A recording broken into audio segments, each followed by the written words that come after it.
Hey there, friends. I'm pretty sure all of us have gone through those confusing moments in communication.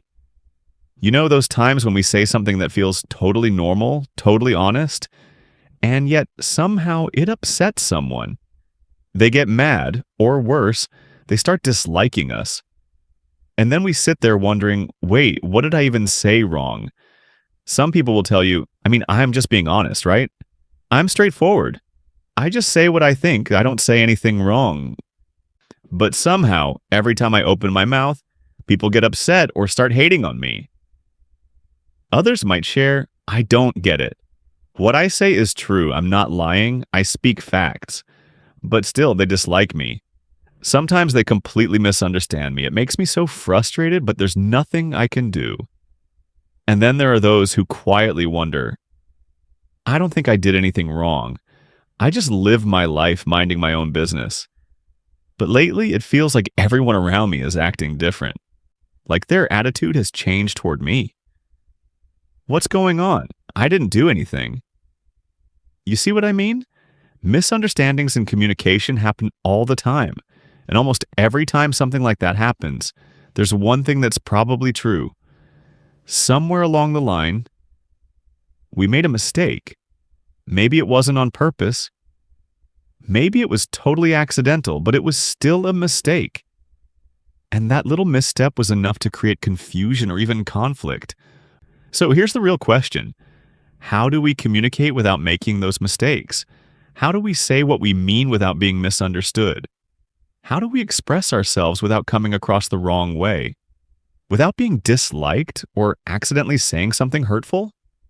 Well, today I want to show you a simple but incredibly powerful communication model. I like to call it the triangle model.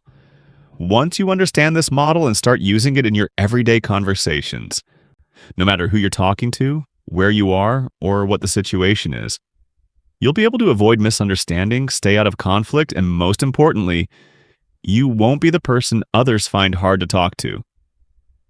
Sound good? All right then, let's jump right in. To make things easier to follow, I'm going to start today's episode by quickly walking you through the structure. Just a little preview so you know what to expect. There will only be 2 parts in today's episode, simple and clear. Part 1. I'll introduce you to the formula. The triangle communication model, so you can understand what this formula is and how simple it really is. It's an incredibly important model, man, but trust me, it's super easy to grasp. Part 2. I'll take this model and walk you through real-life situations, so you can see exactly how to apply it in everyday conversations. And honestly, I believe that after this episode, you'll be able to use it right away. You probably won't even need to listen a second time. But I do ask just one thing from you. Listen carefully. All right, now let's get into part 1, which is the introduction to the triangle communication model. This is the formula, this triangle-shaped model that you can start using right away in your communication, so you'll never have to worry about saying the wrong thing or being misunderstood or disliked.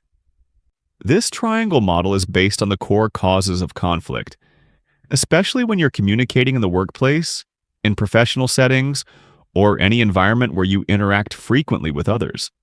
So now you might be wondering, what exactly is the triangle model and why do I call it a triangle?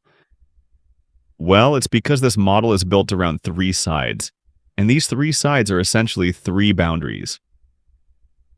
You can say anything you want, but if your words cross one of these 3 boundaries, you've stepped into dangerous territory. As long as what you say stays within the triangle, you're almost always going to be safe. No misunderstandings, no hurt feelings, no one secretly resenting you. So then the next question is, what are these 3 boundaries? What are the things we should never cross when we speak? It's super interesting, and we're about to dive in. The first side of the triangle is this. You can say whatever you want, as long as you don't touch on something that's too sensitive or taboo in the eyes of the person you're speaking to. Sensitive topics, taboo subjects, man, for them. Don't go there. And here's the thing. This is highly personal. When you're talking to someone, you need to think ahead. What makes this person uncomfortable? What do they hate hearing the most? Are there any topics they're especially sensitive about? You need to know and steer clear of those areas. It might seem like a small thing, but it's actually one of the most important elements in communication. Why? Because this is one of the biggest reasons people start disliking you, even when you didn't mean anything bad. You might be completely right in what you say, but if what you say touches something they hate, it won't matter how right you are. They just won't like you. That's why so many people keep asking, why do they hate me when I'm telling the truth? It's because you weren't being thoughtful. You unintentionally crossed this first boundary. Let me give you a small example. I'll share a more detailed one later. But here's something simple. Let's say you're talking to your boss. Your boss happens to be the kind of person who loves winning, craves recognition, and really wants to be acknowledged for their efforts. I'm just using this as a general example, and everyone's different, of course. Now, if someone really wants to be recognized, what's the worst thing you can do to them? The worst thing is to invalidate their efforts. So imagine you're sitting there chatting with your boss, and suddenly you casually say, I'm happy we got this project done, but honestly, I thought it was pretty easy. It wasn't really that big of a deal for me. Uh-oh, danger zone. Even if you did find it easy, even if it was simple for you, for your boss, that project might have taken tons of energy, time, sweat, and effort. And because they value recognition so much, hearing something that even slightly dismisses their hard work, that's going to sting. And in that moment, you're toast. You didn't say anything wrong, logically. You didn't lie, but you broke the boundary. You crossed into a forbidden zone. And that's how things fall apart. So, the first side of the triangle, I remember this well. Whenever you're talking to anyone, you need to identify clearly, what is the thing that person finds most taboo or sensitive? Avoid it. Don't go there. And maybe you're thinking, whatever, I'll say what I want. Who's going to stop me? Well, all I can say is be ready. Be ready for rejection. Be ready for people to pull away. Be ready for people to dislike you. If that's the kind of reaction you're okay with, then sure, go ahead and say whatever you want. But if you're the kind of person who doesn't want trouble, who doesn't want to be disliked, who doesn't want to be isolated or left out, just because you said something you thought was right, but others didn't, then please don't cross this boundary. Just stay clear. Seriously. Don't go there. Please. Now let's move on to the second side of the triangle. This is another boundary you should never, ever cross. Say what you want, but avoid this. And you really, really need to remember this one. Because a lot of people mess this up. You go to work, you talk with people. That's fine. But never, ever share your personal secrets, your private, sensitive stories with coworkers or casual friends, especially when the relationship is only surface level. They're not your soulmate. They're not your family. They didn't grow up with you. They're not your spouse. They're not someone who truly knows your heart. They're just people you know. That's it. And in relationships like that, I'm begging you, don't go spilling your secrets. Why not? Let me ask you, are you sure, first of all, that they understand you enough to even get what you're sharing? Or are you going to tell them something personal only to feel completely let down afterward? Are you sure they're close enough to you to actually carry the weight of that story? To hold that vulnerability for you? Probably not. In this life, there are only a handful of people who are truly capable of holding your secrets. And usually those people are the ones deeply connected to you. Now here comes the second big issue. Are you absolutely sure that your secret will stay confidential? Because here's the truth. Secrets tend to be juicy. And when something feels juicy or dramatic, people naturally feel the urge to share it. That's just human instinct. So many people have fallen into this trap, right? So many have confided in a coworker saying something like, "This stays between us, okay? I'm only telling you." And then what happens?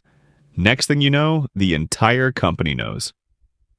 Now, I'm not saying that people are evil or have bad intentions. It's not about being pessimistic or assuming the worst in everyone. But here's the thing. Sometimes people just talk casually with a third person. And without meaning to, they slip. They mention that one detail. They weren't trying to be malicious. They didn't plan to betray you. They just didn't control themselves. But the result? Your secret still got out. And here's the question. Was it worth it? Imagine you're feeling down about something deeply personal, a private issue, something that weighs heavy on your heart, and suddenly everyone at work knows about it. Does that feel good? Of course not. That's not just a mistake.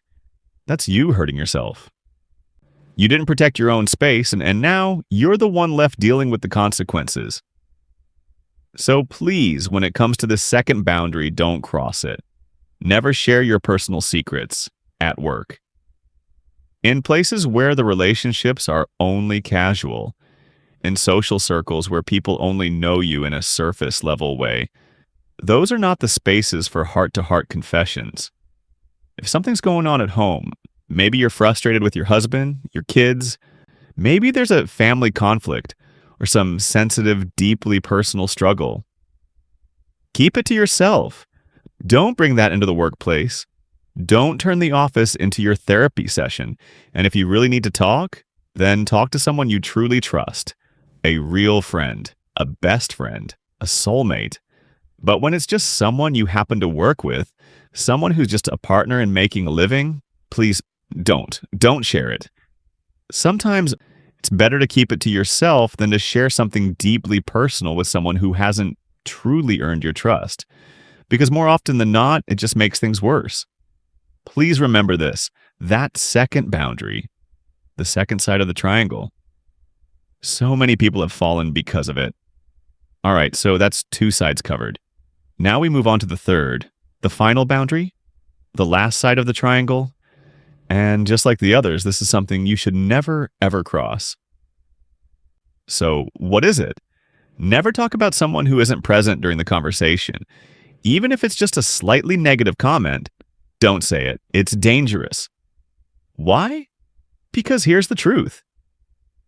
Talking behind someone's back, whether what you say is true or not, will always create enemies. Every time you speak about someone behind their back, you're taking the risk of turning that person into your enemy. And I'm serious. It doesn't matter if what you say is accurate. It doesn't matter if you had good intentions. If they find out you spoke about them when they weren't there, they will dislike you. Picture it. Someone hears, maybe by accident, that you've said something about them behind their back. Even if what you said was mild. Even if you weren't trying to be hurtful. Are they going to like you? Of course not. They're going to hate it. And here's the thing. They're not going to sit down and calmly analyze what you said. They won't care whether you were right or wrong or whether you were trying to help. All they'll care about is one thing. You talked about me behind my back, and that alone is enough to make someone hate you deeply. That's why I say, this is one of the dumbest mistakes people make in communication. Why would you create an enemy for no reason? And let me add one more thing for you to really understand. In communication, being right or wrong isn't always what matters most. What really matters is, are you tactful? Are you thoughtful with your words? Do you know when to stay quiet? Let's say you're talking about someone behind their back. And let's assume for a second that everything you said was true. Even then, that person will still resent you. Why? Because talking behind someone's back is still talking behind someone's back. There's just something about it. Something that makes people feel uncomfortable. Something that makes the listener instantly put up walls. Everyone is sensitive to this. That's why, please, in any conversation, okay? If someone brings up a person who isn't in the room, even if it's casual, even if it sounds innocent, please do not join in. Whatever you do, don't get involved. Just sit there, nod politely, maybe pull out your phone and scroll. Excuse yourself to go to the bathroom. Do whatever you have to do. Just don't join the conversation. Saying nothing is always the safest option. All right. So we've now covered the theory behind the triangle communication model. That includes the 3 absolute no-go zones. The 3 things you should never say in a conversation, no matter who you're talking to. Let's recap the 3 key points.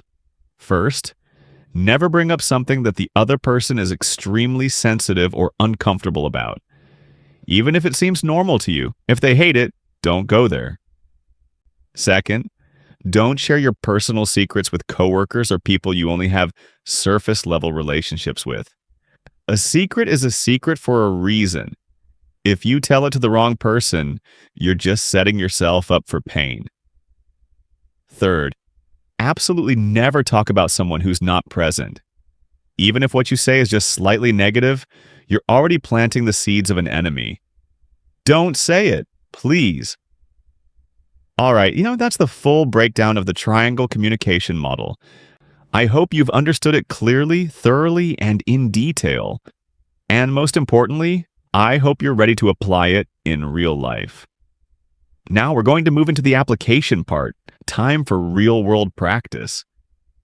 Let's dive into the first example. Let's say you're an employee. And by the way, I always like to start with examples in the workplace.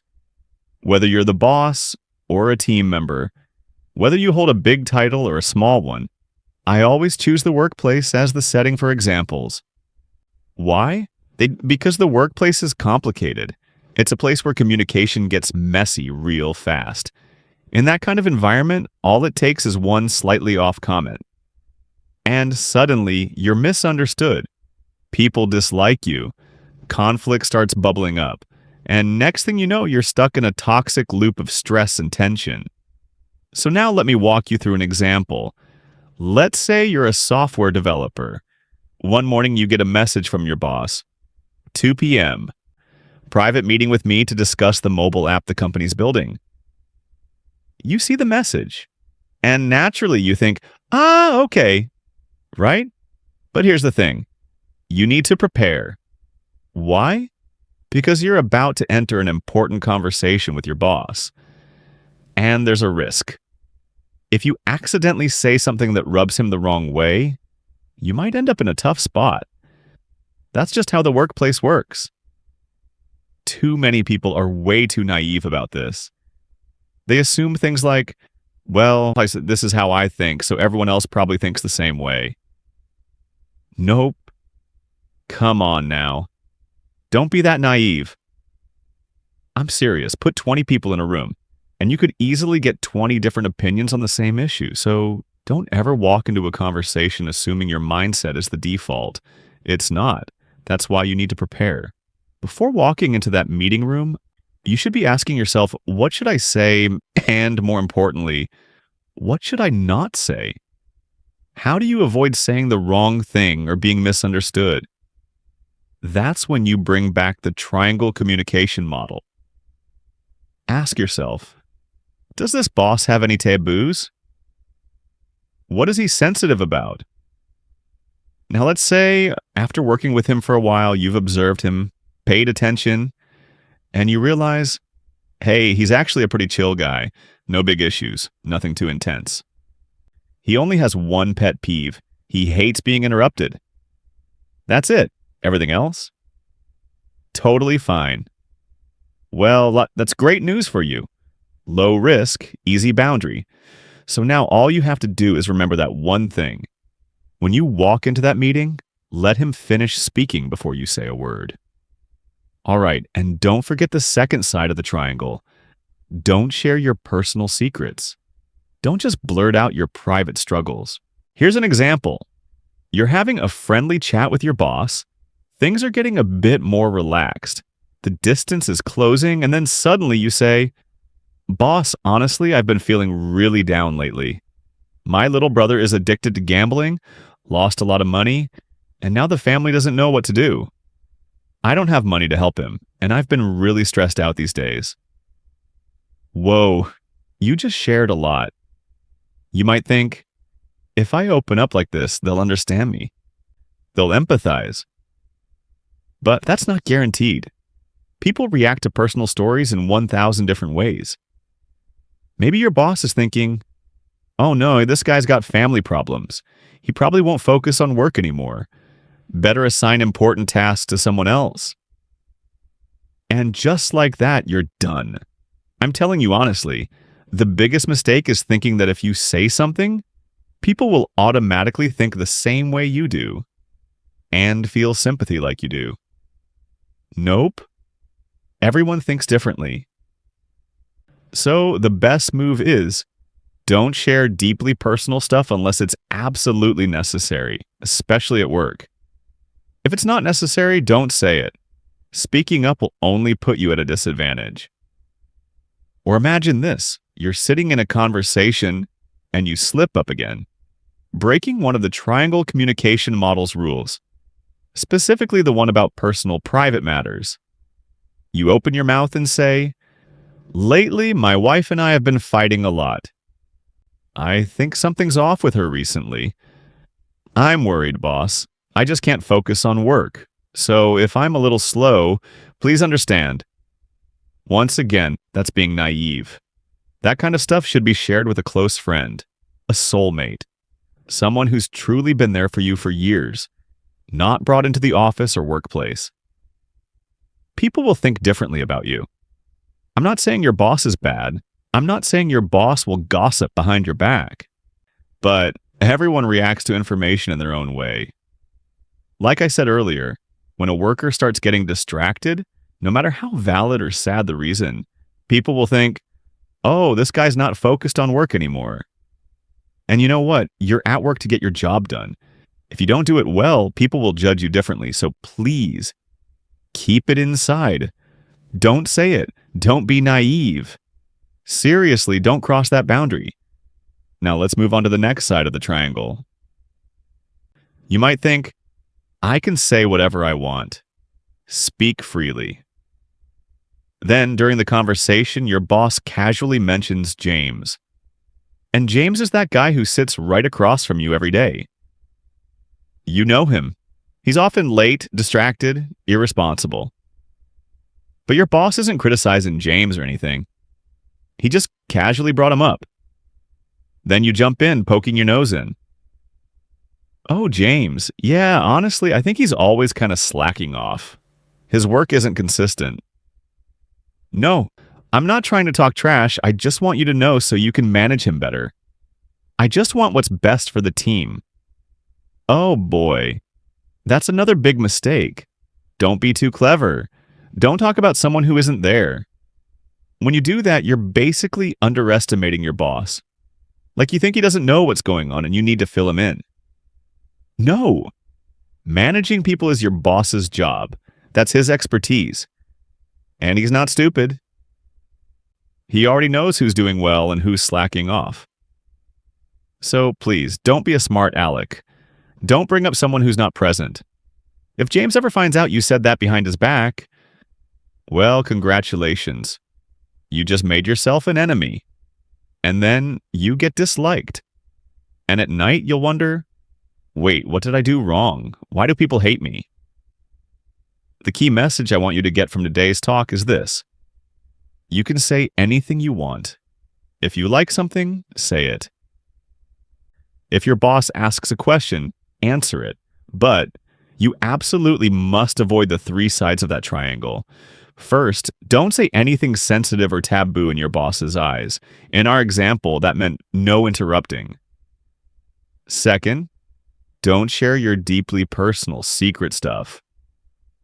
Third, don't talk about someone who isn't in the room. If you keep these three things in mind, you'll walk out of that meeting safe and sound. I'm telling you, this works. Please remember and pay close attention. I'm begging you. Because people keep making mistakes. Mistakes they really don't have to make. All right, now let's move on to a different example. I hope that after the last meeting scenario, you've been able to apply the triangle communication model. You avoided all those sensitive topics. You didn't cross any of those 3 boundaries. If you did that, I promise, you will be well liked. And I truly believe it. Because when you never hurt anyone's feelings, when you never reopen old wounds, when you never give anyone a reason to dislike you, people won't dislike you. Remember this well. Most of the time, people dislike us because of what we do. So keep that in mind. All right, now let's jump into another example. Imagine you're out having lunch with a group of friends. This kind of situation happens all the time. And honestly, a lot of friendship drama comes from moments just like this. Life's already complicated enough. Why add more reasons to hate each other or create more stress? So you're sitting there eating lunch when suddenly one of your friends walks up fresh from the salon. They sit down and proudly say, "Hey, what do you think of my hair? Just got it done. Brand new style." What are you thinking? Maybe it's, "Oh man, that hairstyle is terrible." Gross. But hold back, please. Remember the triangle model before you say anything. Always remember, before you say a single word, think about that triangle. You're ready to criticize. You're ready to be honest. You're ready to say the truth. But pause for a second and ask yourself, does what I'm about to say cross the first side of the triangle? Your friend is showing off something they're proud of. And here's the taboo in the situation.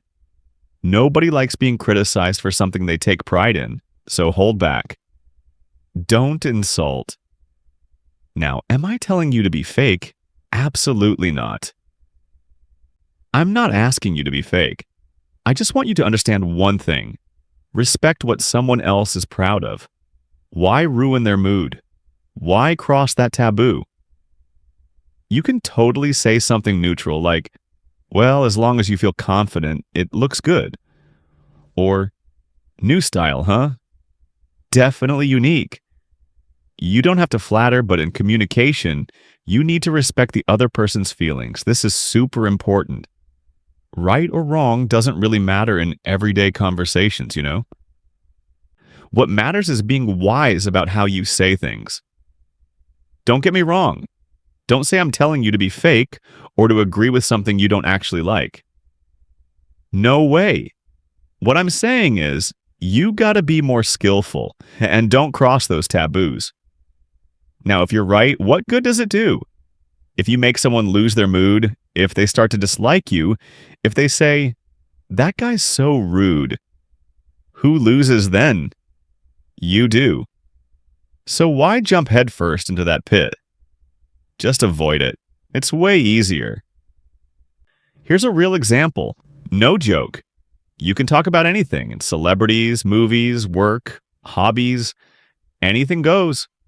But if you've got something heavy on your heart and you feel like you can only share it with a close friend, a soulmate, someone really tight with you, then please go find that person and talk to them. Don't bring it into the group chat. Avoid it. Don't share it there.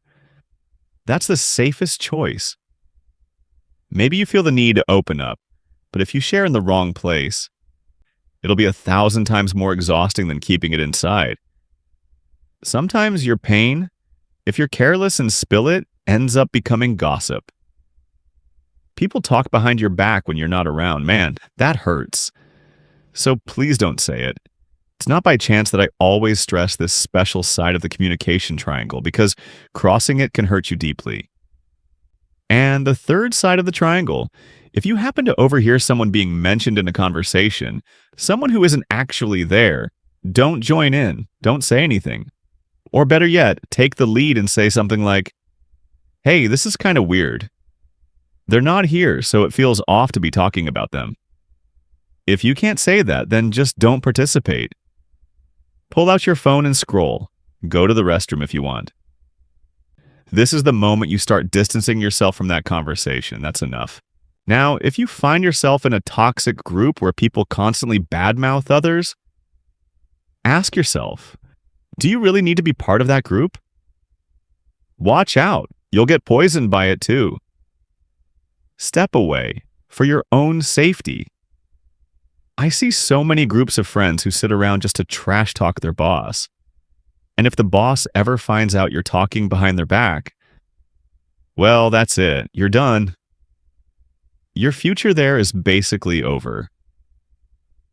Remember this clearly. If someone is being talked about negatively, you have to step away. Don't join in. And it's really that simple, my friends. You're never wrong just because someone dislikes you. You're never naive or careless enough to be hated.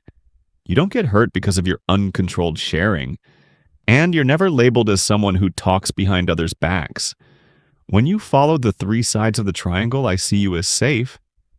And I truly believe you'll be safe wherever you go. You'll become someone trustworthy in the eyes of others because you're not rude.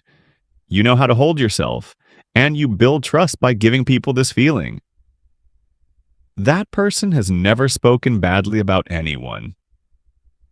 That's an incredibly valuable reputation. Of course, I've said it before, sometimes you'll run into groups that love to badmouth others.